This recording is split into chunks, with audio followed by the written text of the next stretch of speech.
Boa noite, amados e queridos irmãos.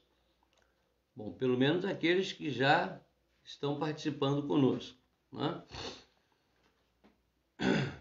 Esperamos que o Senhor nos abençoe com momentos agradáveis na presença do Senhor, onde estaremos meditando em Sua palavra. Estaremos também orando e cantando louvores ao Senhor. O nosso objetivo é tão somente glorificar o nome de Deus, cultuá-lo, adorá-lo. Este é o objetivo dos nossos atos culticos, das nossas transmissões, entendendo que o fato de não estarmos unidos fisicamente não nos impede da união espiritual. Portanto, deixo aqui o meu boa noite inicial para os irmãos e quero iniciar nossa fala lendo o Salmo de número 134. Salmo de número 134. Um hino, uma palavra de convocação ao culto vespertino, ok? O Salmo 134.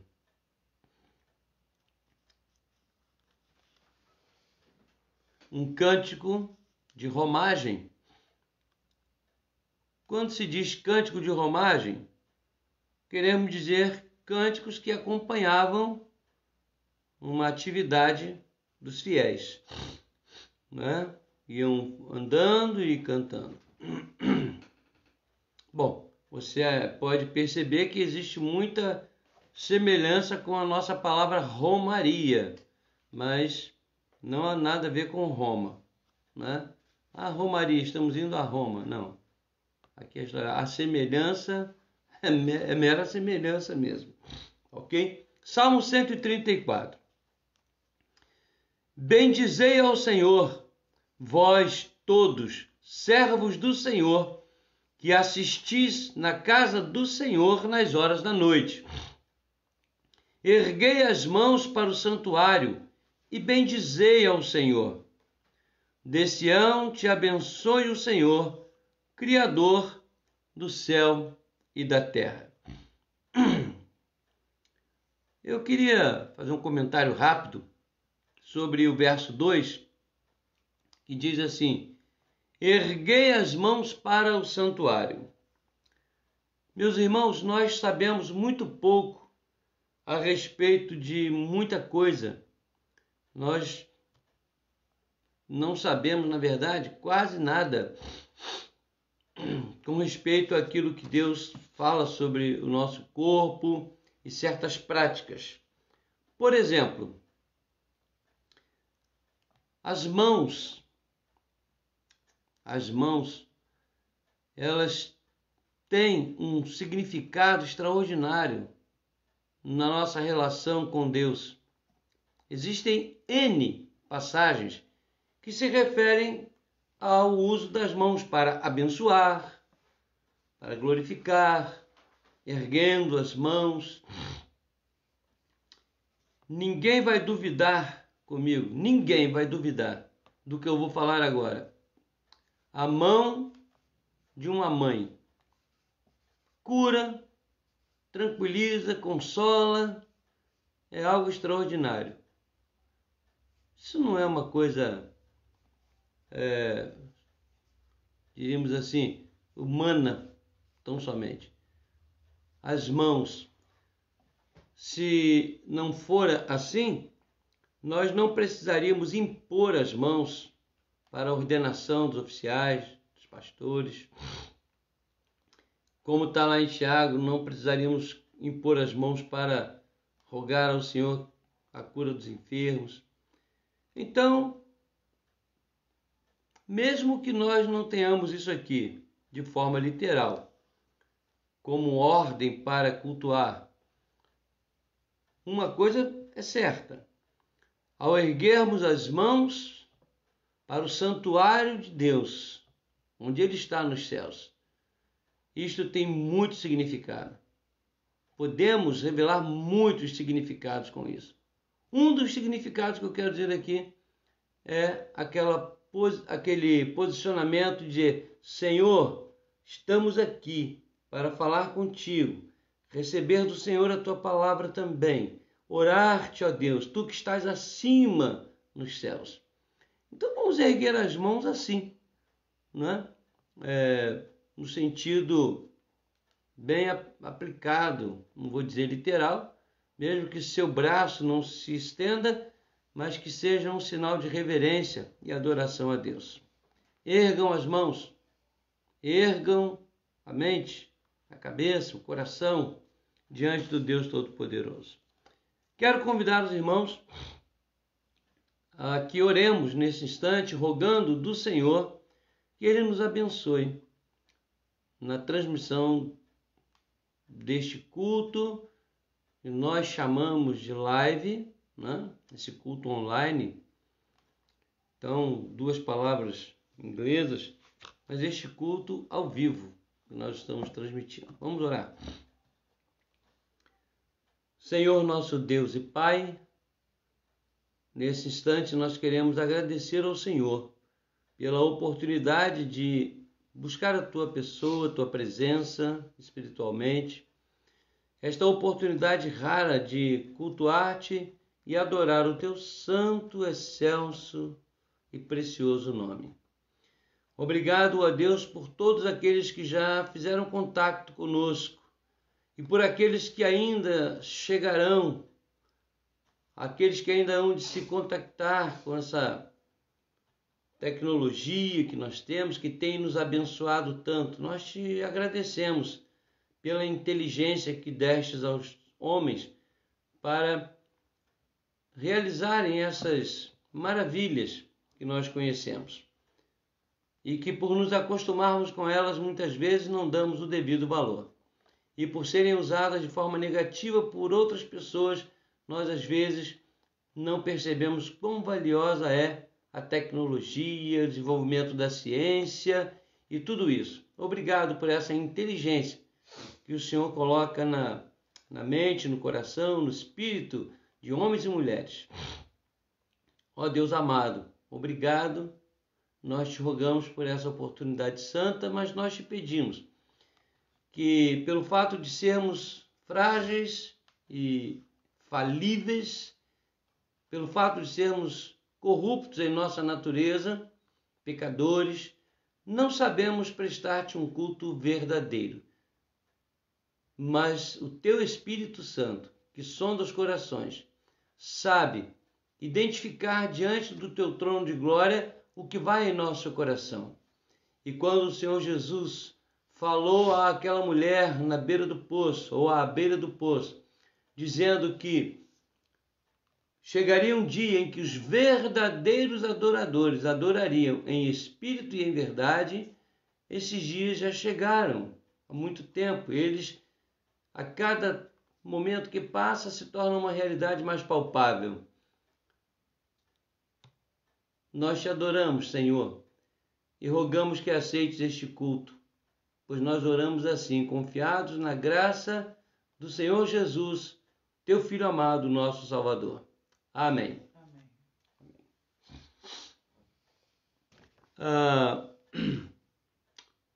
Eu quero ler um outro salmo com os irmãos. Este é um salmo bem conhecido, né? Um salmo bem conhecido, que é o salmo de número 100. Nós vamos... Uma pena que nós não podemos fazer aquela interatividade de leitura alternada, e os irmãos são obrigados a ouvir a voz do pastor, mas se quiserem fazer a leitura em família, podem fazer. Imaginemos que o presbítero Boanerges esteja assistindo com sua família, né? Então ele abre o salmo Eu dou tempo para isso, tenho dado. E ele, junto com a família, né, ele lê também o Salmo.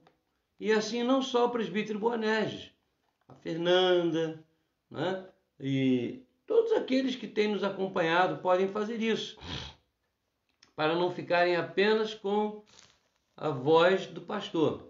Mas não há problema nenhum também. Vamos fazer a leitura. Salmo de número 100.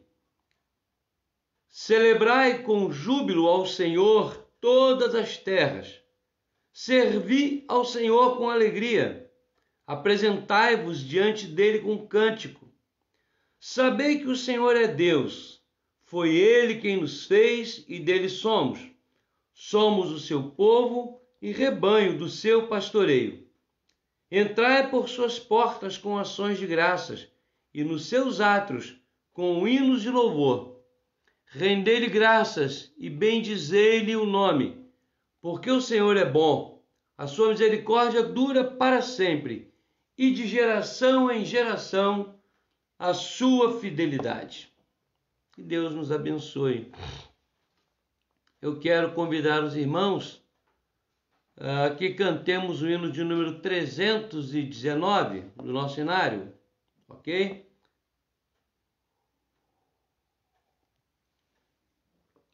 O hino 319,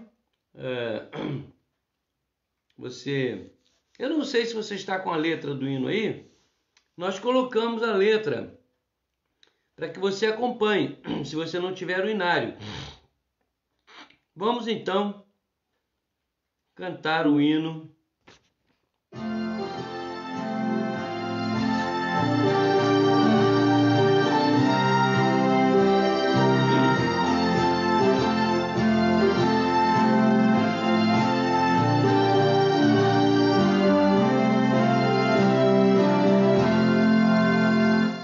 Marchamos para aquele bom país, onde o crente sim é Cristo que o diz, como Salvador, vivendo ali feliz, vai com ele descansar.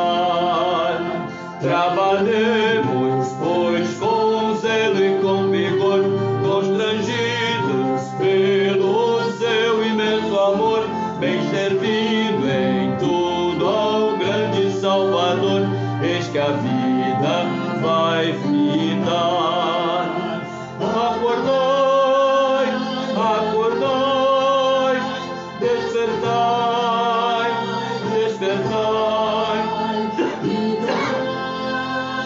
sim, cantai, o Senhor não tardará. Marchamos para aquele bom país, onde o crente sim é Cristo quem o diz, como Salvador, vivendo ali feliz, vai com ele descansar. Eis conosco está o insigne capitão, que nos assegura a eterna salvação. Esta santa fé, o invicto pavilhão, vamos, vamos trabalhar. E avante, nada temos que temer, por Jesus sabemos sempre de vencer. Trabalhemos, pois, até o anoitecer, e o trabalho aqui findar. Acordai, acordai, despertai, despertai, e cantai, sim, cantai, o Senhor não tardará. E marchamos para aquele bom país, onde o crente sim é Cristo que o diz, como Salvador, vivendo ali feliz, com ele descansar.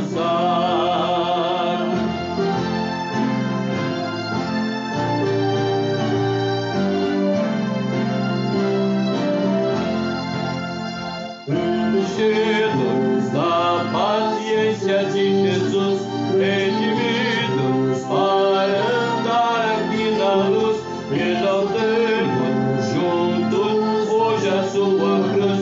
Vamos trabalhar.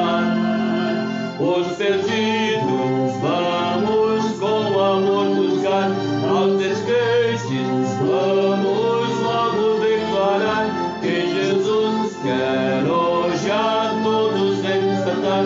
Ó, sim, vamos trabalhar. Acordai, acordai, despertai, despertai e cantai, sim, cantai, o Senhor não tardará. Desmarchamos para aquele bom país, onde o crente, sim, é Cristo que o diz, com o Salvador, vivendo ali feliz, vai com ele descansar.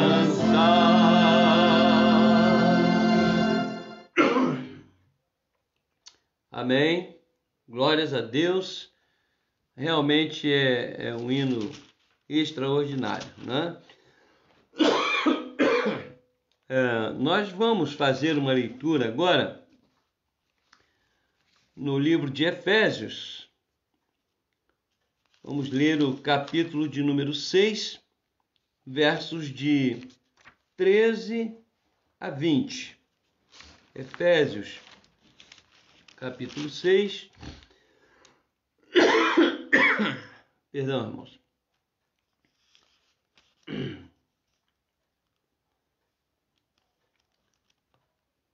Efésios, capítulo 6, versos de 13 a 20. Farei a leitura a partir de agora. Portanto, tomai toda a armadura de Deus para que possais resistir no dia mau, e depois de terdes vencido tudo, permanecer inabaláveis. Estai, pois, firmes, cingindo-vos com a verdade e vestindo-vos da couraça da justiça.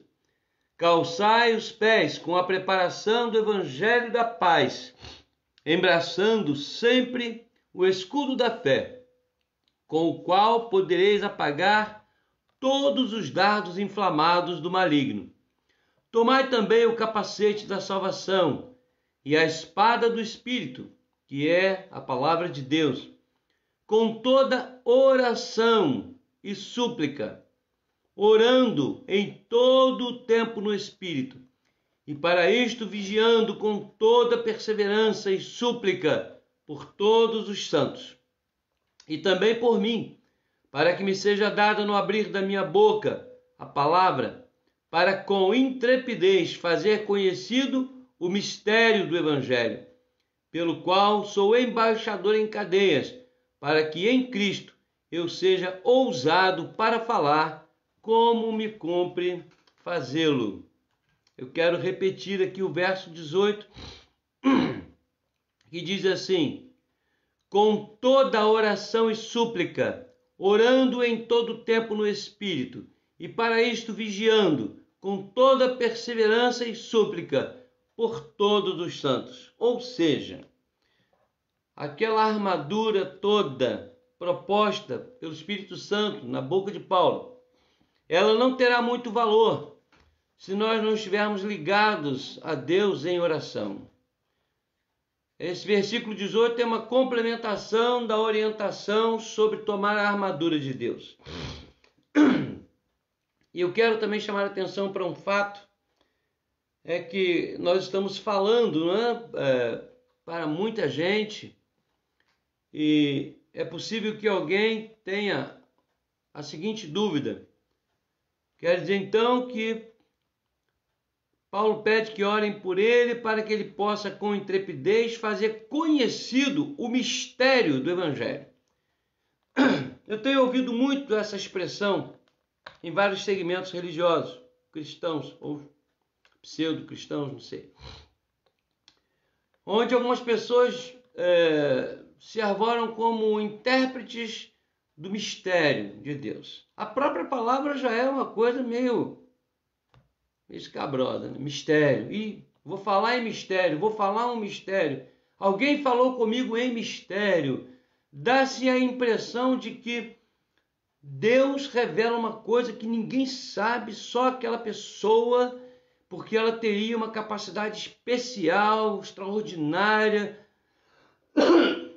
Seria assim, uma pessoa muito especial que Deus escolhe para transmitir o mistério dele, para que a pessoa identifique, interprete, revele. Meus irmãos, eu peço licença para dizer aos senhores que não é nada disso.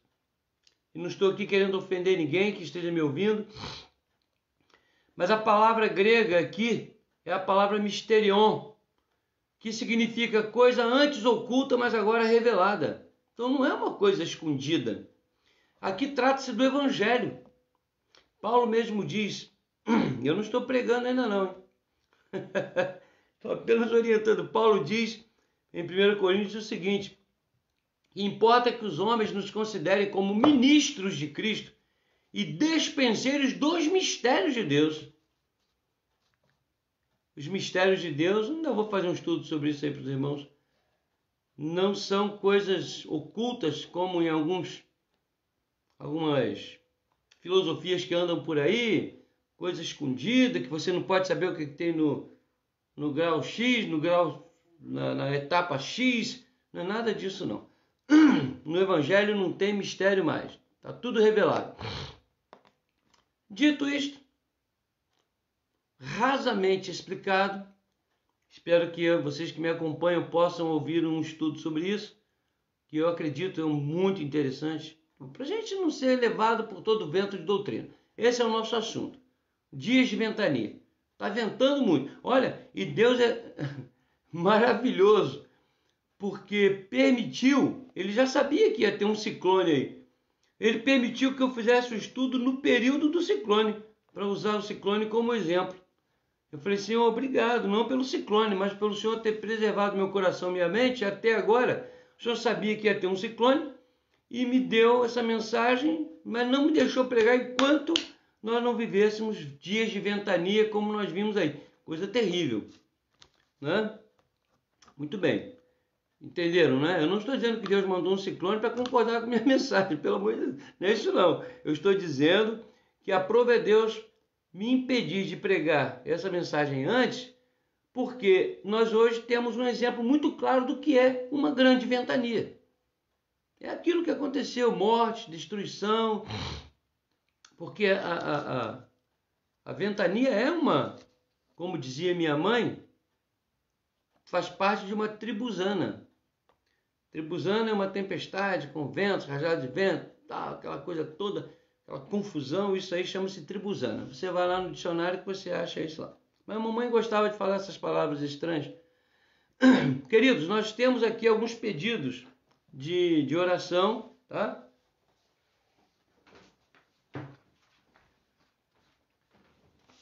Porque, de acordo com o texto que nós lemos, nós precisamos orar. E a Bíblia é muito clara quando diz que nós temos que fazer isso, principalmente, não só, mas primeiro e principalmente pelos irmãos da fé. Da fé em Cristo, não é da igreja presbiteriana não, da fé em Cristo. É claro que por todos os homens também, como está lá em Timóteo, capítulo 2, oração por todos os homens, autoridades, por todos. Então nós reservamos esse momento para orar. Eu tenho aqui, não sei quantos sabem disso, mas o seminarista Everton vinha pedindo oração pelo seu tio, Jeremias, pastor da igreja, parece-me que batista, lá acho que é Itaburaí, né? Itaburaí sim. Bom, se não for, ele vai corrigir na live aí, que agora me bateu a dúvida se é Rio Bonito ou Itaboraí. Mas então a família está de luto pela perda do tio do Everton, pastor Jeremias.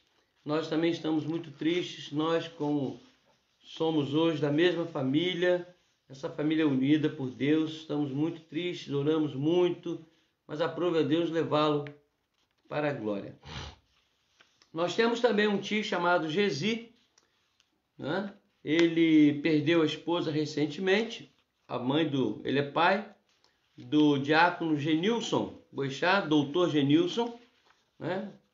E ele está internado, ele teve um problema nos pés e também foi identificado por Covid, com a Covid, aliás, né? Covid-19. Então está internado. Ontem ou antes de ontem, parece, a Norma ligou para ele ficou muito emotivo, ficou muito agradecido. A gente não pode visitar, né? Só telefonar para ele. E a nossa tia Lourdes também,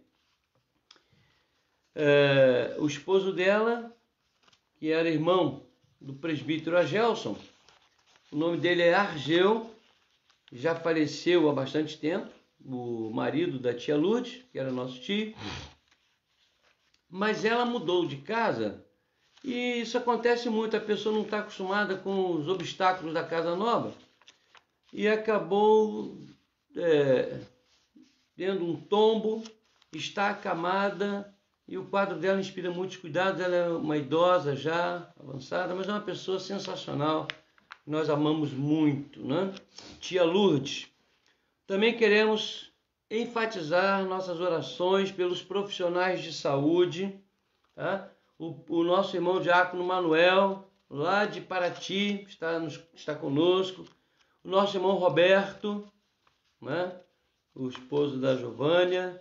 A nossa irmã Renata e a nossa irmã Socorro. Essas pessoas são muito próximas de nós, estão na frente nessa guerra. A Socorro disse para nós que no núcleo que ela trabalha, dezenas de pessoas se infectaram e todos os seus colegas, inclusive vários médicos, todos foram infectados, menos ela. Deus tem abençoado, protegido a irmã Socorro. Vamos louvar a Deus por isso.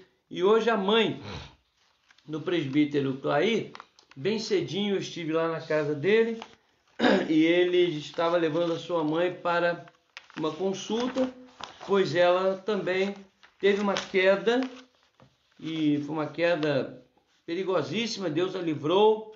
Para os irmãos terem uma noção da seriedade da coisa, ela teve que trocar 8 dentes.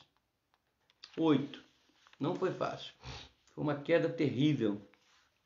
Então, o nome dela é Nancy, né? Nós vamos orar por ela também. E pelo presbítero Clair, que passou muito mal essa semana. Inclusive, havia até suspeita que ele estaria com Covid, mas o médico que o atendeu disse que não seria isso, mas marcou uma nova consulta com ele. Também queremos lembrar os irmãos, continue orando pela Gabriele, a filha do Gleiber, que está com viagem marcada para Portugal. A União Europeia abriu, né, as fronteiras para 15 países, mas manteve restrição para os Estados Unidos e para o Brasil. Então vamos orar para que as coisas se normalizem, não é? A nossa irmã Eliséia pede por suas filhas, Débora e Gisele. A Débora está aqui no Brasil, está aqui com Eliséia e Paulo, mas a Gisele está na Holanda, está grávida, previsão do nascimento da criança para setembro, talvez final de setembro, não sei, e não tem passado muito bem. Também quero pedir oração por 2 sobrinhos meus. Um sobrinho é o irmão Wagner, sargento do Exército, mudou-se para Vitória, morava aqui próximo da gente, mas mudou-se para Vitória. O filho dele faz faculdade lá, o outro já casou também. Enfim, ele não está nada bem, a Arlete pediu que orássemos por ele. E a minha irmã, a minha sobrinha Adriana, também mora lá em Alcântara, filha do meu irmão mais velho, que faleceu há um bom tempo, e ela está com a pressão muito alterada. Ela já esteve internada outras vezes por causa da glicose alta, uma vez ficou 15 dias. Nós todos pensamos que ela não ia resistir, glicose a 500 e tanto, 600, e ela sofre muito com isso. Então vamos orar pela Adriana também, ok? Agora, queremos também agradecer, né? Claro, queremos agradecer pela vida do irmão diácono José Luiz. Com certeza ele deve estar me ouvindo agora. Se eu souber que ele não está me ouvindo, ele vai me pagar depois. E a Leia. Esse casal jovial, ninguém diz que eles já fizeram 50 anos de casados. Bodas de ouro. Incrível. Mas eu estou com uma foto aqui deles quando casaram, os dois novinhos. Uma coisa linda, né? Como diz o José Luiz, que coisa linda. Né? E hoje eles estão completando mais um ano de matrimônio. E nós percebemos que o matrimônio deles tem sido uma bênção pelos filhos, pelos frutos que Deus lhes concedeu.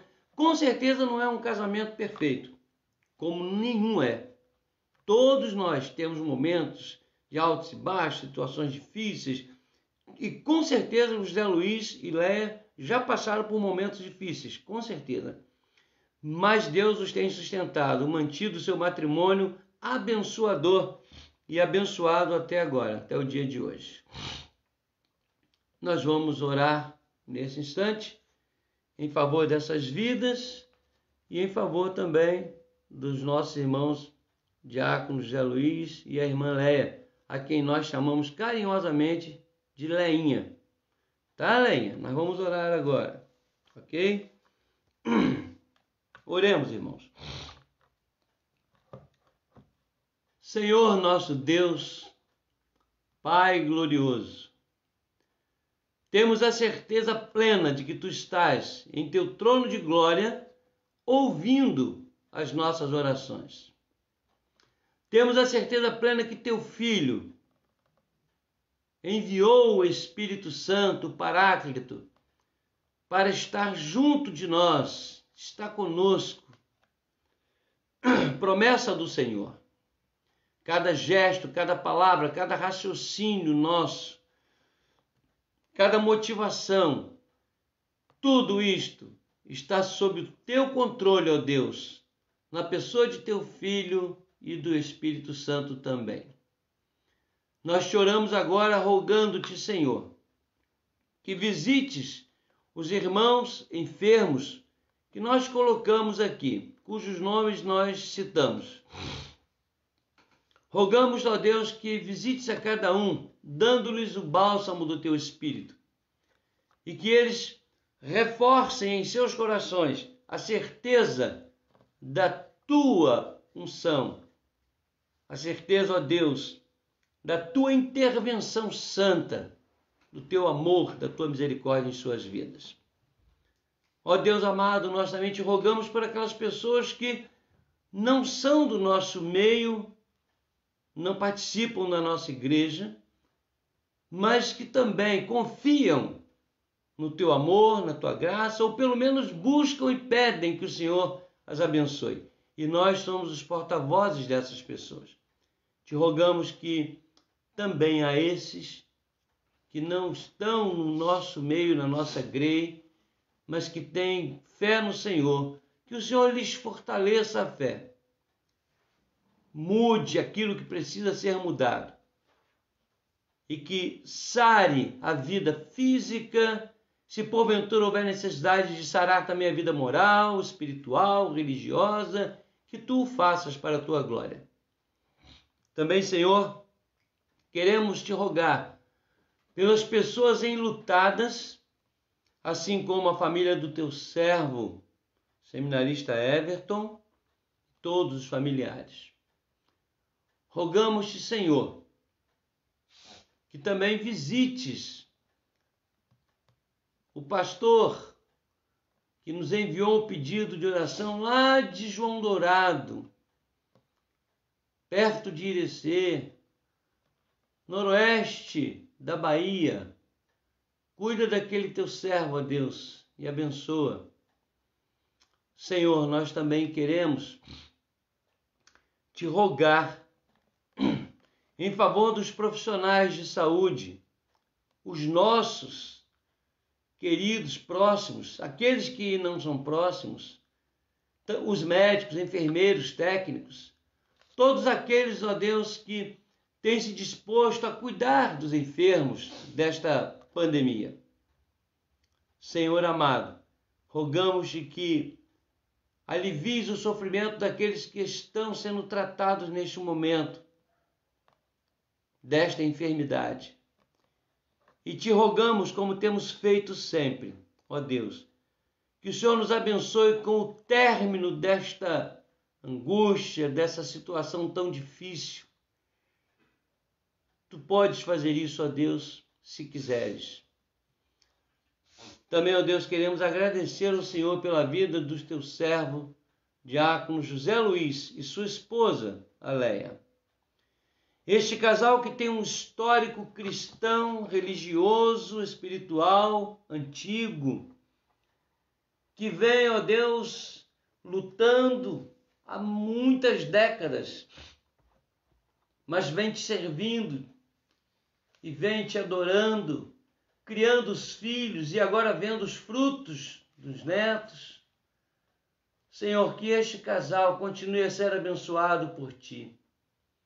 Nós te louvamos pelos ensinamentos que eles obtiveram através da Igreja Batista, com o teu servo que já está na glória, teu servo Fanini,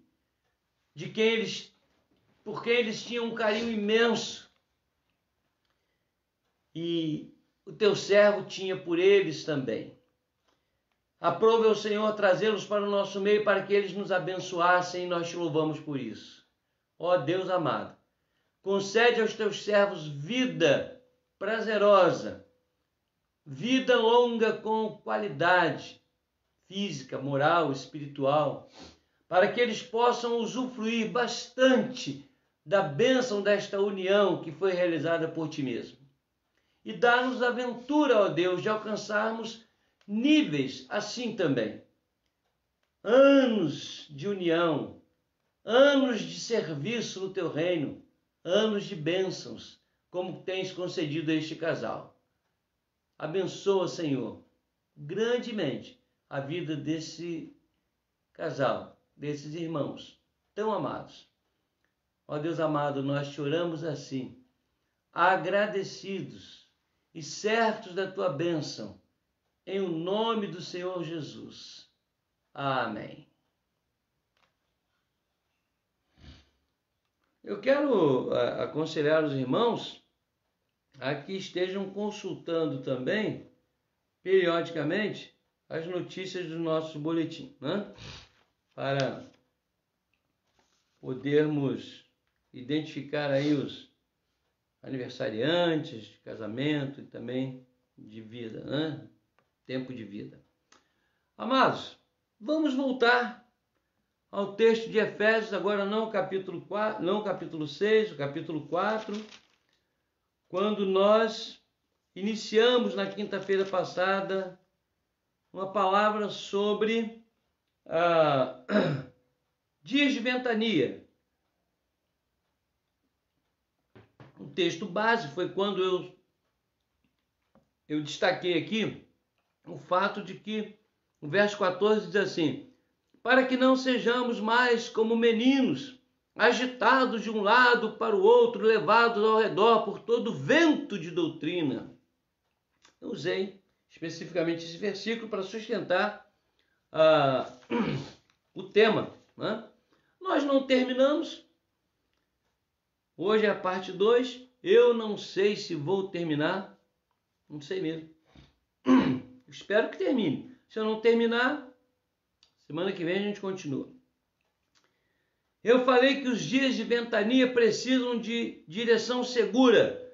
Aí falei sobre os dons específicos que Deus deu aos homens, aos apóstolos, aos profetas, aos evangelistas, aos pastores e mestres, né? Algumas pessoas têm esse destaque.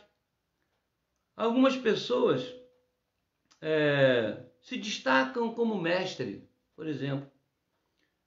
Todos os pastores são ungidos, abençoados. Cada um tem lá uma particularidade. Então, por que destaque de mestres? é um dos dons extraordinários que Deus concede a pastores, a líderes, enfim. Eles se tornam mestres como Gamaliel, por quem Paulo tinha um carinho muito grande e se orgulhava santamente de ter sido discípulo dele. Estudei aos pés de Gamaliel. Né? Muito bem. Falamos dessa direção segura que os cristãos precisam e devem buscar. Deixa eu fazer só um parênteses aqui. Abrir uma aspas aqui para dizer o seguinte. Estava conversando com um amigo meu e eu levantei a seguinte tese. Minha tese é que, à medida que o tempo vai passando, as pessoas vão percebendo que o que sustenta a vida cristã não é falatório, não é cântico, um atrás do outro, de cantor esse, cantor aquele, cantor aquele.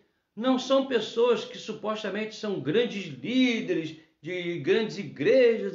A gente tem visto tanto escândalo aí.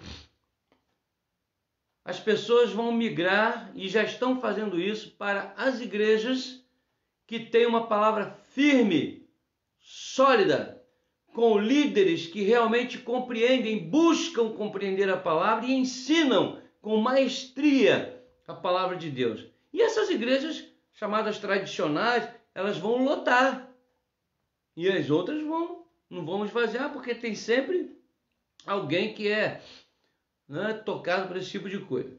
Agora, com essa pandemia, conversando com uma outra pessoa, eu sugeri o seguinte: as igrejas, depois da pandemia, quando terminar isso, as igrejas vão crescer muito, as igrejas evangélicas, muito. Um número muito grande de pessoas vai correr para as igrejas, não só evangélicas. A igreja romana também vai ter isso, vai acontecer. Muita gente que está vendo que nós somos muito frágeis, vão buscar a proteção espiritual. Escrevam o que eu estou falando. Depois eu falei sobre que os ventos essa ventania, esses dias de ventania que nós estamos vivendo e que nós estamos vivendo já há muito tempo e está aumentando mais ainda, também precisam não só de direção segura, mas precisam de aperfeiçoamento. Falei sobre o aperfeiçoamento dos santos, das demandas cristãs. Falei sobre a moral, a religiosidade, a espiritualidade, que precisam ser buscadas para que haja um aperfeiçoamento, para que na hora que vier a ventania, já não esteja. Olha, eu disse que ia usar aí o ciclone. Em São Paulo, não foi lá no sul, não. Aliás, eu acho que foi São Paulo, sim. Agora, um canal onde os pescadores colocavam os barcos, igual no canal de Ponta Negra, descansando ali e tal, para depois sair. Eles não amarraram os barcos prevendo uma situação dessa. Amarraram normalmente, como fazem todo dia. Nunca viram aquilo. Os ventos com mais de 120 quilômetros horários arrancou os barcos, virou os barcos. Vários deles naufragaram, lanchas naufragaram. Mas nesse local de pescadores, muitos barcos, e a explicação, não estavam devidamente atracados. Quando bate a ventania, não tem jeito. Continuando, hoje, o texto diz assim, verso de número 11, já falamos sobre os homens dons. Verso 12, com vistas ao aperfeiçoamento dos santos para o desempenho do seu serviço. Meus irmãos, Se há uma coisa que tem prejudicado demais a igreja cristã, evangélica, moderna mesmo, moderna e pós-moderna, porque antes da era moderna não era assim não. Podia ter um vestígio do que eu vou dizer, mas não era como eu vou dizer não, que está acontecendo. Um jornal lá do Recife, há muito tempo atrás, jornal aí do mundo, não é um jornal cristão não. Mas eu li também isto numa publicação da IPB, naquela época. O jornal dizia, a nota era num jornal local, lá na região, lá, mais ou menos como esse Lei Seca que nós temos aqui, não era um jornal de grande circulação. Mas o que me impactou foi a notícia veiculada no jornal da Igreja Presbiteriana, jornal da IPB. O Brasil Presbiteriano, o nome do nosso jornal. A notícia era a seguinte: precisa-se de pastor. Eu não vou citar o nome da igreja. Não vou citar. Se tiver curiosidade, você procura. Precisa-se de pastor. E vinha lá o discurso. A igreja tal, assim, está selecionando pastores do Brasil inteiro que queiram concorrer à eleição para o quinquênio tal, assim e tal. O conselho da igreja determinou regras que nós exigimos para que a pessoa se candidate. Enviar currículo para a secretaria da igreja, endereço tal, X, assim. No currículo, esperamos que constem algumas questões. Por exemplo, o pastor deverá saber falar inglês fluentemente. Primeira regra. Segunda, o pastor que quiser se candidatar deverá ter diploma de uma faculdade secular, além do diploma de ministro do Evangelho. De preferência na área de letras, filosofia, sociologia, psicologia, de preferência. O candidato deverá também ter cursado, no mínimo, o mestrado em uma área de importância pastoral, para ministração. Daremos preferência àqueles que tiverem, além do mestrado, doutorado. E tinha lá mais algumas exigências que eu não me lembro, mas essas eu nunca mais esqueci. E demais. Salário. Oferecemos salário compatível com a função. Meus irmãos, eu achei aquilo... Parecia que eu estava lendo um jornal do inferno. Se é que tem jornal lá. Só pode ser. Eu nunca vi uma miséria dessa. Mas isto é reflexo do que tem sido feito em muitas igrejas, de todas as denominações. As pessoas estão contratando pastores para fazerem o serviço espiritual da igreja, evangelístico. Hoje pela manhã, bem cedo, hoje não, ontem pela manhã, eu fui fazer o teste da Covid. E deu negativo, para a glória de Deus, né? Para fazer o teste. A enfermeira veio: posso furar o dedo do senhor? Eu falei: não pode não. Ela riu: não. E como é que o senhor vai fazer o exame? Eu falei: você deveria chegar e falar assim: meu senhor, eu vou furar o seu dedo. Vai sair sangue. É para isso que eu estou aqui. E o senhor veio aqui para isso também. Aí ela riu a beça: o senhor é engraçado e tal. Aí eu disse para ela, falou assim, está com medo do resultado? Eu disse, não. Vou te dizer por quê, menina. Se der negativo, eu vou levantar as mãos para os céus e vou louvar e agradecer ao meu Senhor. E se der positivo, eu vou fazer a mesma coisa. Eu vou louvar a Deus, vou glorificar a Deus. Ela ficou me olhando. É verdade? Eu falei, sim, é verdade. Porque eu sirvo ao único Deus poderoso. Aí comecei a falar. Sirvo vem do verbo servir. Comecei a falar com ela sobre o Evangelho. Mas não era o pastor que estava falando. Era o homem cristão, Ronaldo. Minha esposa ainda disse assim para mim, você não perde a oportunidade. Eu falei, mas tem que ser, ué. Onde eu vou, onde eu estou. Aí eu não falo para as pessoas, olha, eu quero falar para você do Evangelho, porque eu sou pastor, então eu quero falar. Não, tem gente que eu evangelizo que nem sabe que eu sou pastor. Mas eu não quero dizer para você que eu sou o único, não. Há muita gente que entende que o serviço cristão tem que ser feito pelo cristão.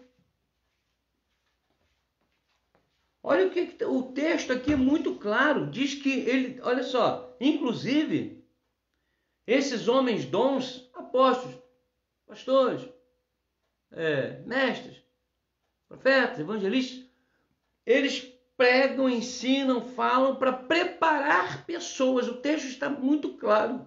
O santo ministério e o serviço dos santos. Ele concedeu a essas pessoas, né, com vistas ao aperfeiçoamento dos santos para o desempenho do seu serviço. Não adianta aperfeiçoar os santos para ficarem sentados no banco da igreja. É um contrassenso, meus irmãos. E uma coisa que o diabo gosta muito, que você aprenda e se sinta satisfeito com isso. Eu me lembro da minha filha, uma vez, ela era muito pequenininha, tinha igual a Lorena, assim, devia uns 3 aninhos. Nós fomos a um restaurante e aí pedimos lá um prato muito sofisticado, gostoso e tal. E aí ela terminou e disse assim, ai, eu estou lotada. Aí a minha esposa falou assim, minha filha, não se diz lotada. A gente diz assim, estou satisfeita. Mas mãe, eu não estou satisfeita, eu estou lotada mesmo. Né? Estou lotada. E aí, ela, satisfeita, comeu bem, tá? Menina pequena, agora eu quero dormir. Eu lembrei disso, eu falei assim, tem um monte de crente imitando a minha filha. Fica lotado de tudo, aí vai dormir. Parece cobra. Cobra que faz assim. Se enche, aí procura uma toca e vai descansar. Meus irmãos, nós precisamos entender isso. Não tem como você enfrentar dias de ventania. Na hora que chegar a tal tribuzana, a ventania, querendo jogar para um lado e para o outro com doutrinas absurdas e falsas, se você não estiver no trabalho, no serviço cristão, você vai ser pego no contrapé.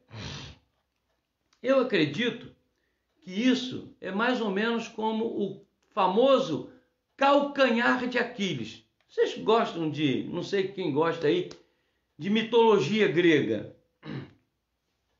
Na mitologia grega, tem a mitologia nórdica também, mas a mitologia grega, tem um personagem, né, chamado Aquiles. A história, eu vou resumir a história, é a seguinte. Quando o bebê nascia, normalmente, isso aconteceu com Édipo, né? A gente fala de complexo de Édipo, outra hora eu falo sobre isso.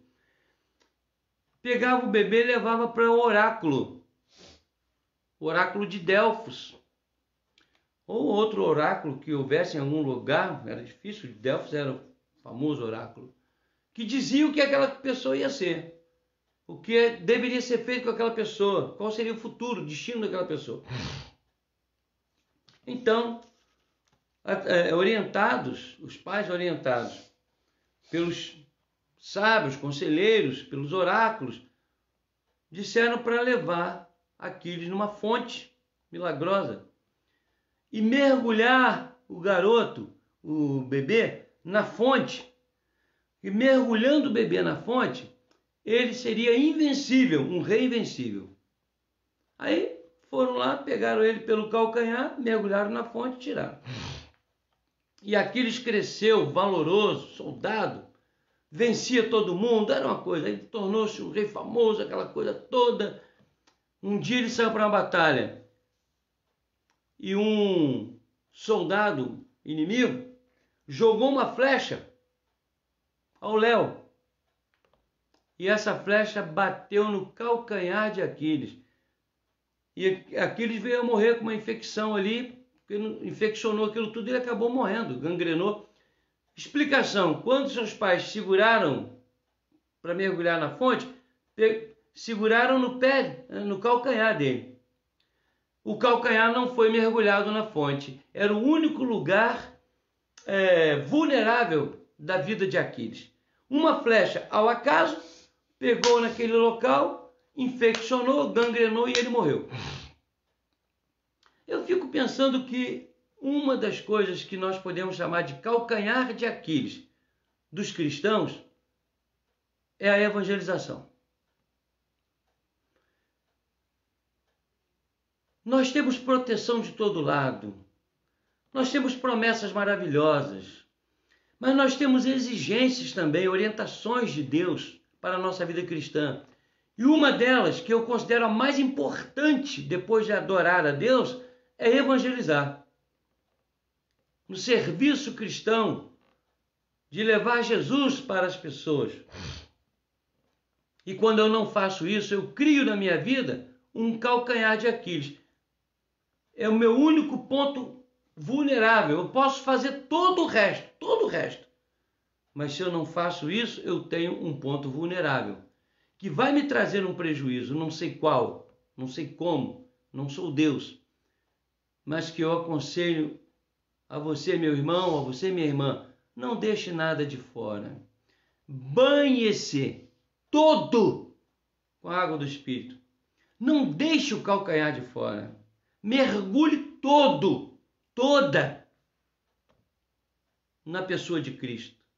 E o Espírito há de lhe cobrir de tal maneira que você não deixará uma ponta sequer de fora. Agora, um cristão, você dá o dízimo, você ora, você lê a Bíblia, vai na igreja, você visita, você dá bom testemunho e tal, mas não fala de Jesus? Esse é um calcanhar de Aquiles na minha vida, na sua vida, se assim não for. O serviço cristão não é apenas evangelizar. É tudo isso que eu falei aqui. É testemunhar. É o serviço prestado a Deus. A palavra liturgia vem de uma palavra grega, leiturgon. Tem outras acepções, que significa serviço diante de Deus. Esse serviço, essa prática, para nós, liturgia para nós significa isso. Um serviço constante, orando, lendo a palavra, testemunhando, perdoando, amando, evangelizando, visitando, sendo fiel, e tudo que você faz. A liturgia não é aquelas partes que nós colocamos no culto para a gente seguir aquele ritmo, não. Aquela liturgia que nós colocamos, aqueles passos, são os passos que nos levam a realizar aquilo que uma vida precisa realizar ao longo de sua existência. Adoração, confissão, intercessão, edificação, tudo aquilo ali é um princípio litúrgico de vida e que nós seccionamos no culto público para acompanhar passo a passo. Por isso a gente chama de liturgia. Mas a nossa vida tem que ser uma liturgia. Nossa vida tem que mostrar serviço ao Senhor. É um serviço que deve ser prestado ao reino, mas também é um serviço que deve ser prestado à igreja, tanto a visível como a invisível. Eu fico, às vezes, pensando, quando a gente tem um mutirão na igreja, muitas pessoas poderiam ir lá para somar força, para servir a Deus através de um serviço na igreja física. E simplesmente as pessoas não aparecem. Eu tenho certeza do que eu vou falar. Em todos os mutirões que eu participei, em todas as igrejas que fui, tinha gente que podia, mas optou de não ir. Pastor, o senhor está fazendo julgamento. Deixa eu pagar minha culpa diante de Deus. Esquece de mim. Eu sei o que eu estou falando. Porque todas as vezes eu checava. Sempre chequei. Aqui eu checo também. Eu não vou dizer onde, mas um dia nós fizemos um mutirão num lugar, não vou dizer se foi nessa igreja ou em outra, e eu saí para comprar um material, alguma coisa assim, encontrei com uma pessoa, um diácono. Não é? Vocês não vão saber que igreja foi. E o diácono falou: ô irmão, tudo bem? Tá, tudo bem. Tá sabendo do que está acontecendo na igreja? Ah, é, mas eu quase não tenho folga, eu estou indo pescar. É um direito dele de ir pescar, ir para a praia. É um direito, eu não estou julgando isso. Só que eu estou dizendo que eu não entendo. Não entendo. Como é que eu, servo de Deus, tenho um trabalho tão importante na igreja e eu opto. E com certeza aquilo não era necessidade primária, não. Essa pessoa estava desempregada. Já estava entrou de férias, mas estava desempregado. Eu sabia disso. Não tenho tempo e tal, vou aproveitar para poder pescar. Olha, irmãos, eu poderia narrar aqui N histórias de pessoas assim. Uma vez, o presbítero Boanerges vai lembrar disso, se ele estiver ouvindo aí, uma pessoa, há muitos anos atrás, chegou para mim e disse: pastor, falei, pois não, eu quero fazer um voto. Eu falei, cuidado, hein? Voto é um negócio complicado. Não, eu tenho certeza do meu voto. Eu falei, então faz. E ele fez um voto de prestar serviço para a igreja. E citou lá as razões. Prestar um serviço para a igreja. A partir daquele dia, ele ia fazer aquilo toda semana. Toda semana ele ia fazer. Primeiro mês, as 4 semanas. No segundo mês, 2 semanas. No terceiro mês, nenhuma semana. Até hoje. Há muitos anos. Será que Deus vai preocupado com isso? O irmão não foi lá capinar, o irmão não foi lá pintar, o irmão não foi lá consertar uma coisa e outra e tal. Não, então esse irmão não merece a minha bênção. Não é isso não. É chamar a atenção para um fato. Não façamos votos diante de Deus que nós não temos condições de cumprir. E outra, não esqueçamos que ali é casa de Deus. Então, serviço do reino também, serviço na igreja, serviço prestado ao próximo. Uma vez, uma pessoa virou-se para mim e disse assim: pastor, isso foi lá em Minas, numa igreja lá. Pastor, a igreja precisa fazer alguma coisa pelos necessitados, E eu disse, é verdade, precisa mesmo. A senhora tem razão. Então vamos lá. Faça o seguinte, me ajude, porque eu não estou sabendo muito bem como fazer isso. Como é que a senhora faz isso? Que é para eu fazer também. Ela, não, mas eu não faço, não. Mas eu não faço, não. Eu falei, mas a senhora na igreja? Não, mas eu quis dizer a liderança. Eu falei, tá bom, minha irmã. Tem papo, não.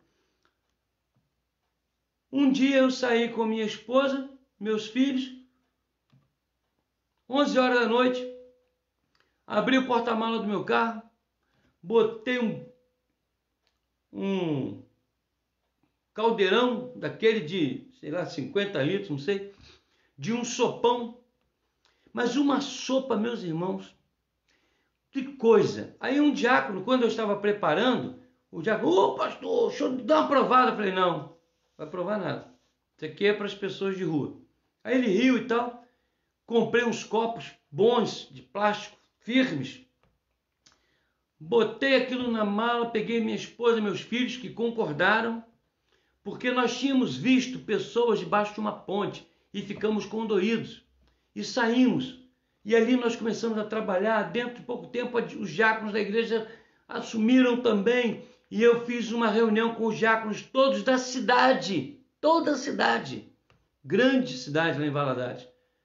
E dali surgiu um grande projeto de assistência àquelas pessoas.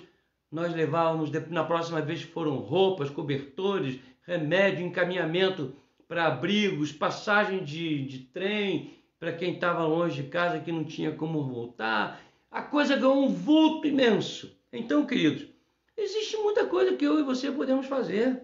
Só temos que estar dispostos. Os dias de ventania precisam de pessoas dispostas ao serviço. Você já ouviu aquela expressão que diz assim: quem não serve, quem não vive para servir, não serve para viver. Ah, eu concordo plenamente. Quem não vive para servir, também não serve para viver, meu irmão. Olhe para o próximo. Nós vivemos dias difíceis, muita falcatrua, muita gente maldosa, mas se você confiar no Espírito Santo e for uma pessoa ligada ao Espírito, ele vai mostrar para você como fazer aquilo que o bom samaritano fez. Ele vai ensinar você. Disponha-se ao serviço, mas não apenas ao serviço ao próximo, ao serviço na igreja. Uma vez o presbítero Boanés comentando comigo, desculpa aí, Boanés, eu citar você de novo. Nós citávamos uma pessoa, conversávamos sobre uma pessoa que estava lá fazendo umas reclamações e tal, isso tem muito tempo. E aí o presbítero Boanés falou assim: pois é, pastor, nunca se dispôs a pegar uma vassoura para varrer nada aí. Irmãos, quando eu chego na igreja, que o meu gabinete está com alguma sujeira, ou ali fora, eu passo a mão no pano, passo a mão na vassoura, já vários irmãos viram isso. Não é para aparecer na frente de ninguém, não. É porque aquilo ali é a casa do meu Deus. Eu tenho prazer em fazer aquilo, tudo que for possível ali. Olha o presbítero Clair, o que ele está fazendo. Ele ama a casa de Deus. Mas é um serviço de liturgia. Serviço prestado a Deus, prestado ao reino, prestado à igreja, visível e invisível, prestado ao próximo. O texto diz aqui, esses homens que Deus coloca para orientar o seu povo, é com vistas ao aperfeiçoamento desses santos, para o serviço cristão. E o texto continua, com vistas ao aperfeiçoamento dos santos, para o desempenho do seu serviço, para a edificação do corpo de Cristo. Para a edificação do corpo de Cristo. Edificação, eu conversei com um rapaz seminarista, e ele estava dizendo assim, não, a edificação espiritual. Eu falei, como é que é isso, edificação espiritual? Como é que se dá isso? Não, você vai crescendo espiritualmente. Eu falei, olha só, eu estou achando que você está fugindo da rinha. Vamos prestar atenção numa coisa. Edificação é conhecimento, busca, aprimoramento, o próprio aperfeiçoamento, para que você cresça no conhecimento, cresça na capacidade, cresça na utilização dos dons, cresça na capacidade de retransmitir o que você aprendeu. A palavra de Deus diz que nós somos fruto. Fruto. Cada um de nós é um fruto. Eu não sei se você sabe disso que eu vou falar, mas Qual é o fruto do cajueiro? É a castanha ou aquela polpa amarela ou rosada? Qual é o fruto? Qual é o fruto do abacate? É a polpa verde, verdinha, ou o caroço? Pega aquela polpa verde, enterra no seu quintal, vê se vai nascer alguma coisa. Não nasce nada. Pega o caju, tira a castanha, enterra a polpa, vê se vai nascer alguma coisa. Não nasce nada. Fruto é semente. Que morre, vai para a terra, morre, germina e faz nascer outra árvore, que dá mais frutos. E o fruto, ele tem a obrigação de se multiplicar. A visão é muito clara, a lição é muito clara. As polpas são responsáveis por proteger o fruto, para que o fruto possa depois germinar e produzir mais frutos. A polpa alimenta? Alimenta, não tem dúvida. A polpa alimenta. É gostosa? É gostosa. Mas não é fruto. Pode ser fruta. Ou seja, uma corruptela da palavra indicando. O que é que significa isso? Que Jesus morreu e frutificou. A nossa frutificação é de 10 por 1, 100 por 1, 1000 por 1. Então, essa frutificação, ela vem através de uma edificação. Você vai colocando tijolo em cima de tijolo. O tijolo vai crescendo até que todos cheguemos à varonilidade da pessoa de Cristo. Edificação. Você tem que se edificar. E isso é feito através desse trabalho de orientação na união e na unidade, que são coisas diferentes. União, a grosso modo, é eu e você juntos ali e tal. Mas unidade é empatia, é um fundindo-se no outro. Unidade, somos um. Não é o que Jesus diz em João 17? E ele veio para que nós fôssemos um com ele e com o Pai. Unidade. Isso só se alcança com a edificação, o crescimento. E é um crescimento do corpo. Tem muito pastor por aí, tem muito líder, que diz que não, a igreja não precisa crescer em quantidade, basta crescer em qualidade. Ô Boné, olha aí Boné, se você estiver aí, tu vai lembrar. Boné de hoje virou minha vítima. O cabra que chegou para mim, para Boné, falou assim, eu entrei numa igreja, foi um tempo isso, entrei numa igreja e tinha não sei quantos, 50 membros, aí quando eu saí tinha 5 ou 6. Porque eu entendo que Deus me mandou para lá para fazer uma limpeza. Pode ser, não sei, não vou questionar. Mas aí isso me fez lembrar de outras situações,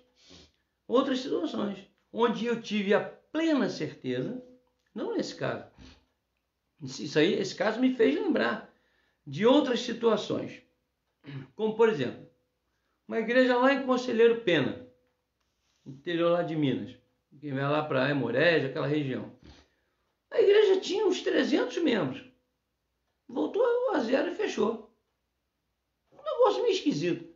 Eu fui seminarista em Itatiba, São Paulo, e lá tinha um pastor, o nome dele era Hirohito, mas ele não era japonês não, ele era um moreno fechado, cabelo bem sarará, o nome dele era Hirohito, não sei porquê. E havia lá uma igreja batista, que era maior do que a igreja presbiteriana. Só que ela começou a baixar, fechou a igreja. Na Europa tem um monte de igreja fechada, nos Estados Unidos tem um monte de igreja fechada. Acredito eu, lá naquela realidade, que seja por causa da licenciosidade que campeia naquela região. Eu tenho inúmeros casos que eu poderia contar. Mas por que não crescem? A igreja primitiva em um dia cresceu 6.000%. Em um dia. 6.000%. Uma vez, numa reunião nossa do sínodo aqui, o relator estava contente, o relator da estatística, porque o sínodo inteiro tinha crescido 2% em 2 anos. Eu falei, ué? O sínodo todo. Aí eu fui pesquisar. O sínodo cresceu aquilo porque a igreja de Maricá, naquela época, lá no início, tinha crescido 40%. E esses 40% de crescimento da igreja de Maricá, nossa igreja, puxou os 2% do sínodo em 2 anos. E de lá para cá eu tenho feito essa análise, o crescimento é 3, 4, 2. 2 anos. Um sínodo todo trabalhando, Niterói, São Gonçalo, Maricá, Rio Bonito, todo mundo trabalhando e 2%. Só. Tem uma coisa estranha, errada nisso aí. Agora, o crescimento principal, com certeza, é a qualidade.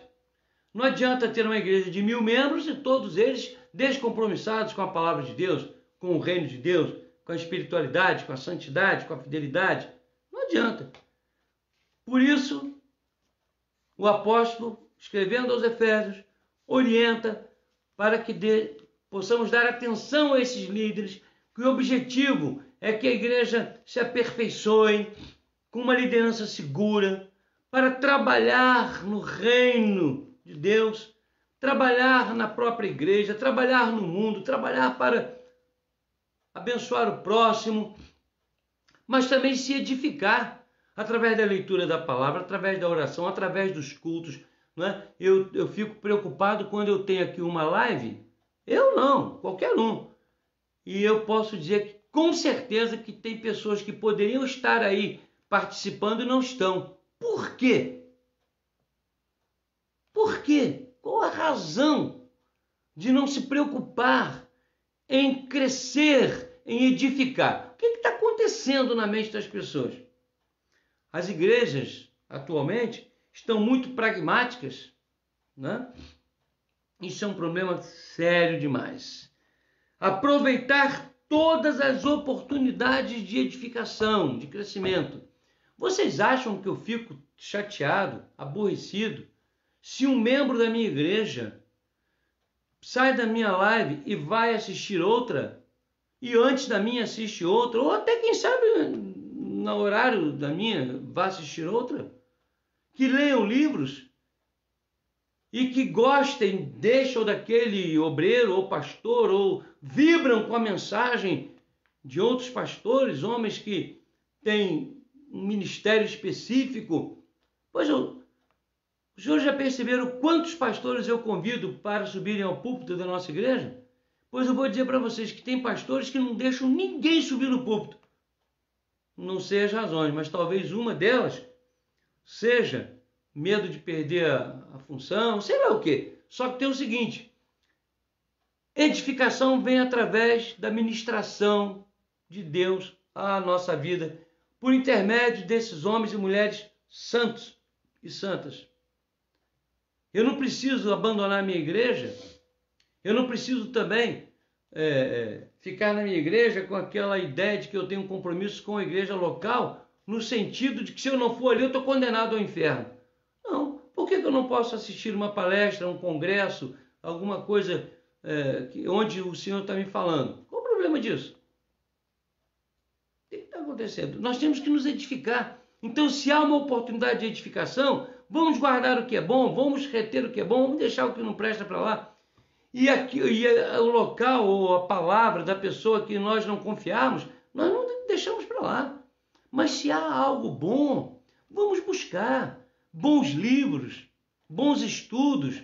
E eu estou muito feliz na minha igreja, porque olha aqui, ó, temos um presbítero Neskins, que é um exímio professor. Temos o Clay, que prega e estuda muito, muito. Eu já cheguei na casa de Clay de encontrar 5, 6 livros abertos de surpresa, e a Bíblia e ele lá estudando e fazendo os estudos e preparando. Nosso irmão Marco Inácio me entregou agora, desculpa se ele estiver ouvindo aí, mas eu vou falar. Entregou agora as notas do primeiro semestre. Raríssimos 9, tudo 10. Uma coisa extraordinária. uma bênção. Nós temos o Everton, que já está no último ano do seminário. Que luta esse moço está tendo? Há 5 anos se preparando para pregar o Evangelho. Nós temos o Francisco, que agora está também sendo habilitado e vai começar o 2º semestre do seminário no STCJR lá, o Seminário Teológico do Congregacional do Rio de Janeiro. Nós temos o Erivaldo, que não apenas dirige uma lição maravilhosa, mas prega também. Nós temos o presbítero Paulo Campos, homem experimentado, homem que já conhece muito de igreja, de evangelho, ele e a esposa, pessoas finíssimas. E o Paulo, esse pregador maravilhoso, né? Ótimo, que bom, que bênção. Tem mais? Eu esqueci. A nossa irmã Fernanda, que eu fico até preocupado, porque em alguns lugares que ela vai pregar, a turma fica fazendo comparação. Poxa, prega melhor do que os pastores. Mas eu já ouvi isso. Prega melhor do que pastor, prega melhor do que missionário. Ela realmente é uma mulher dotada de muitos dons e talentos. O que eu quero dizer com isso é o seguinte. Se eu hoje, essa semana teve um aí que brincou comigo assim: "Ei, pastor, o senhor já pode tirar um mês de férias, tem pregador para todos os dias da semana."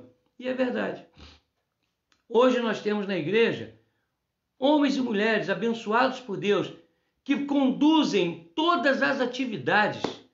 Nossas superintendentes, a Marília, não falei aqui do Zé Luiz da Leia, tem tantos.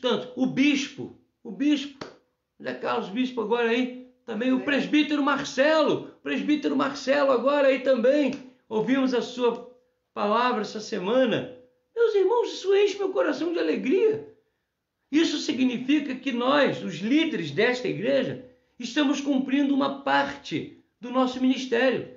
Estamos ensinando, orientando, provocando as pessoas a crescerem, a se edificarem. Isso é uma coisa maravilhosa.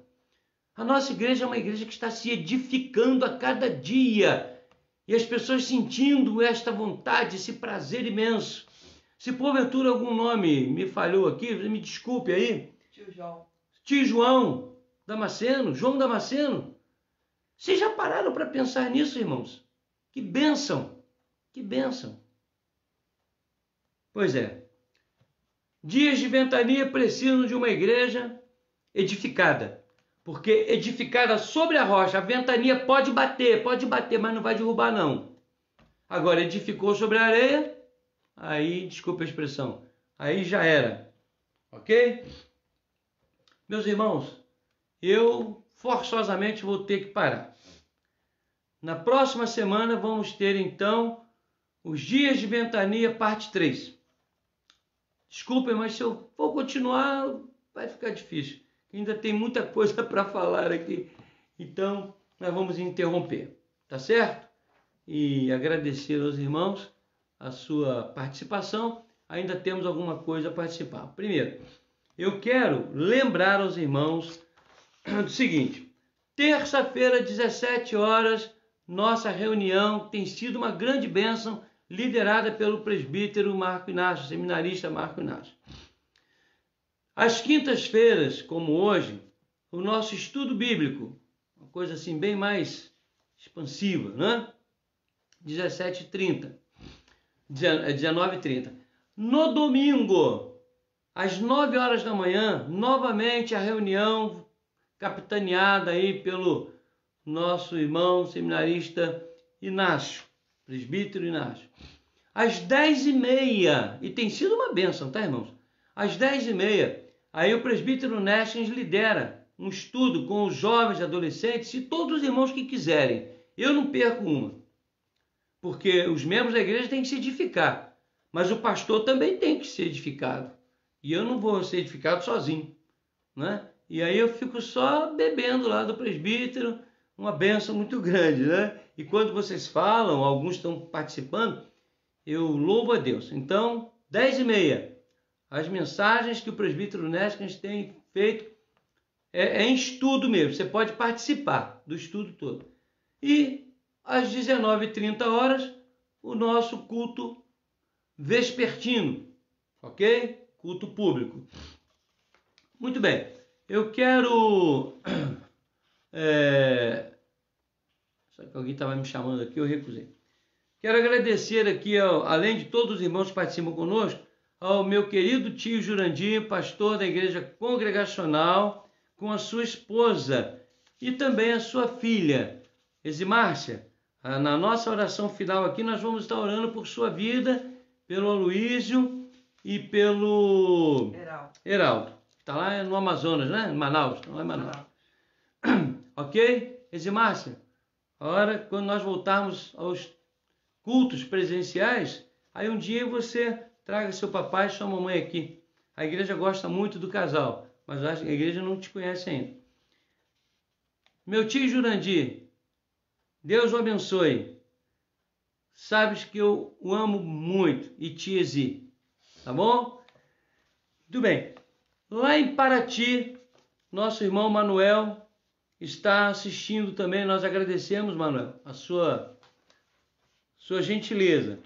A nossa irmã Elza Amaral, agora já lá em Miguel Calmon, né, sertão da Bahia, 2.200 quilômetros, Elza, da minha casa até a sua casa aí. Eu contei, botei no reloginho, tá? Isso não vai impedir de eu ir aí para ver vocês novamente, não. Eu vou, com a graça de Deus. A irmã Rosemary Ribeiro também. O Edmilson. Ô Edmilson, que bom. Edmilson Costa. Né? O Edmilson Costa, vocês não vão rir do que eu vou falar, não. Por favor. Mas o Edmilson Costa aqui é o meu primo? Se for, é o primo, né? É o primo Edmilson, sim. Primo, obrigado pela sua gentileza aí, viu? Assim que terminar essa pandemia, a gente vai se encontrar. A nossa irmã Juliana Santos. Laelce, é isso mesmo? Laelce Miranda Rios. Gente, olha, Miranda Rios me parece que é de Miguel Calmon. Família Rios, Miranda, não sei. Pode não ser, agora eu não sei. Mas, de qualquer maneira, obrigado, Laelce Miranda. E o Samuel, qualquer hora dessa eu vou te dar um abraço. Samuel, filho da Sandra, sobrinho de Maria Luísa, né? Tô com saudade de você, menino. Eu vou te dar um abraço, tá? O nosso irmão Silas, lá de Ipatinga, esse moço Silas, né? Todos vocês são muito preciosos, claro, mas a gente tem assim uma história tão gostosa com aquela igreja, com aquela família, com Silas, com o Marcos. Silas, transmita meu abraço, meu carinho para a turma aí na igreja, para o Marcos, né? E para a turma toda aí, para a Kelly, para aquela galera toda aí. Eu estou acompanhando vocês, viu? E tenho falado aqui às vezes com o Catulino Stoffel, enfim, de vez em quando a gente fala com alguém aí, Malu, a gente vai falando com a turma aí. Estou muito contente de saber que você está participando da nossa live, ok? Muito bem. Eu tenho aqui algum comunicado ainda sobre a oração que nós vamos fazer. O Diácono Manuel, lá de Paraty, está pedindo que nós continuemos a orar pela senhora Vera Lúcia. Teve uma melhora, mas ainda carece das nossas orações. Vamos orar sim, Manuel. Pode ficar tranquilo, ok? A senhora Carmen Lúcia, que nós oramos, agora não é Vera Lúcia, é a Carmen Lúcia. O Manuel também, que vi aqui. Estávamos orando por ela. Lamentavelmente ela faleceu, teve complicações na cirurgia.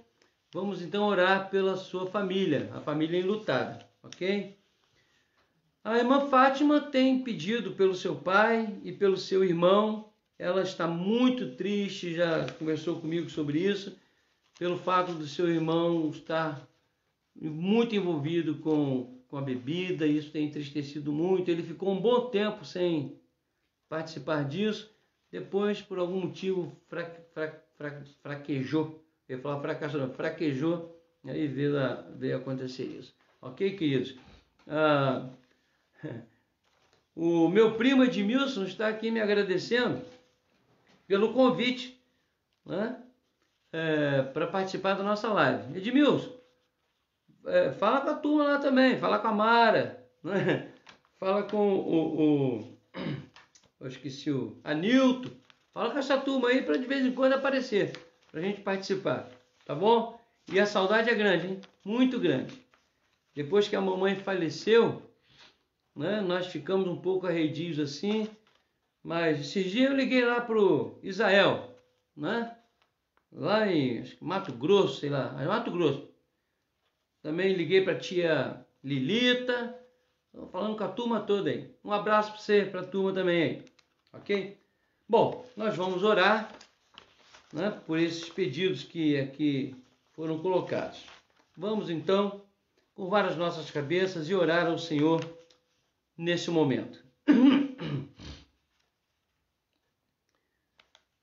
Senhor nosso Deus, nosso amado e querido Pai, nesse momento eu quero te rogar, Senhor, que o Senhor esteja abençoando o Heraldo, que está há tanto tempo distante de nós fisicamente, mas a quem nós amamos tanto, juntamente com os seus pais.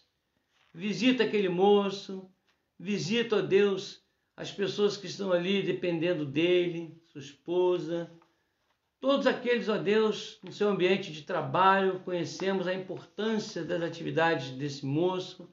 Nós te louvamos e oramos pela vida dele. Cuida dele, Senhor, cuida dele.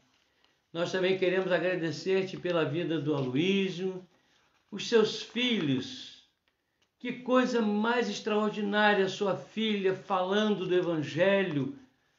Aquela menina que nós conhecemos bebezinho, e agora eu vendo ela falar do Evangelho, orientando os adolescentes, eu fiquei muito emocionado, Senhor, com a obra que o Senhor faz na vida dos teus filhos, juntamente com o Pedro também, enfim, os trigêmeos que, quando nasceram, trouxeram tanta alegria e hoje continuam a alegrar o coração dos pais e dos avós. Senhor, te peço em favor do Aloísio, da sua esposa, esteja abençoando aquele casal com seus filhos e dá-nos a oportunidade de nos encontrar brevemente com cada um deles. Também a tua serva de Márcia, ó Deus, rogamos-te, ó Senhor, que a abençoes. Te rogamos, ó Pai, que continues a dar direção à sua vida em todos os níveis, preservando a sua saúde física, moral, espiritual, familiar. Ó Deus amado, que família maravilhosa é esta família na qual o Senhor me permitiu participar e me dá tanto prazer e orgulho. Muito obrigado, Senhor, pelo meu tio. Tenho um prazer imenso em chamá-lo assim. A minha tia Zi, pessoas nobres a quem eu tanto amo. Abençoa, ó Deus, este casal. Senhor, também te pedimos pela família enlutada da Vera Lúcia. Toma conta da Carmen Lúcia, toma conta, ó Deus, dessas pessoas. Derrama o bálsamo do teu Espírito no coração de cada um familiar. Rogamos também que ajudes na restauração da Vera. Continues, ó Deus, abençoando, mostrando não só ela, mas a todos que estão junto dela, de que o Senhor é misericordioso e tem agido com graça na vida daqueles que te buscam. Senhor, meu Deus e meu Pai, mais uma vez eu quero agradecer ao Senhor pela vida do diácono José Luiz e da tua serva Leia. Senhor, dá a esse casal muitos anos de vida junto dos seus entes queridos. Também, ó Deus, queremos te agradecer pela vida do Edmilson, dos meus primos, minha tia que ainda está viva, e é a última tia que eu tenho, mas o Senhor tem cuidado dela e também dos meus primos, da nossa família tão querida. Cuida, Senhor, nós te rogamos, de cada uma dessas pessoas que nós estamos colocando diante do Senhor. Pedimos também, ó Deus, que visites a Fátima, acalentando seu coração, cuidando do seu pai e do seu irmão, para a tua honra e glória, para a alegria daquela família, para a edificação da igreja. Ó Deus amado, nós oramos assim, tantas outras coisas nós temos colocado diante do Senhor. Mais uma vez rogamos que conforte o coração da família do seminarista Everton. Nós oramos assim, agradecidos, certos da tua bênção em nome de Jesus. Amém. Recebei a bênção, irmãos, e que a graça de nosso Senhor e Salvador Jesus Cristo e o amor de Deus, o nosso único e eterno Pai, e as consolações benditas do Espírito Santo sejam sobre todos vós, irmãos, e sobre todo o povo de Deus permaneça desde agora e para todo sempre. Amém. Amém.